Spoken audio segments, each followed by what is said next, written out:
బయటికి వస్తున్నాను. వస్తుంటే నా వెనక ఉన్నటువంటి వాళ్ళల్లో ఒక ఆయన అన్నాడు, ఏమిటో ఓ 10 నిమిషాలు కూడా ఎప్పుడూ నించోనివ్వరు, తోసేస్తారు, వెళ్ళండి వెళ్ళండి వెళ్ళండి అంటారు అన్నాడు. నేను నిజమే కదా, పాపం అలా అనిపిస్తుంది కదా అనుకున్నాను. ఇంకొక ఆయన కళ్ళు ఎత్తుకుంటున్నాడు.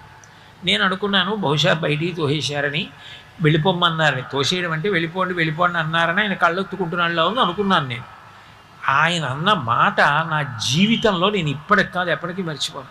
ఆయన అన్నాడు, శ్రీచక్రం టీవీ ఎప్పటి నుంచి నించున్నాడు, కింద నించుంటే నాలాంటి వాళ్ళు కనపడరని ఆ పద్మపీఠం మీద కాలు కదపకుండా అలాగే నించున్నాడు కదా, నించుని కాళ్ళు నొప్పెట్టవా స్వామి, ఒక్క 10 నిమిషాలు నీ కాళ్ళు పట్టే అనుగ్రహం ఇవ్వవయ్యా, ఎంత నిలబడ్డావయ్యా మా కోసం, నిలబడి మమ్మల్ని చూస్తూ అలా ఉండిపోయావా, మేము కనపడలేదు అంటామేమోనని మా కోసం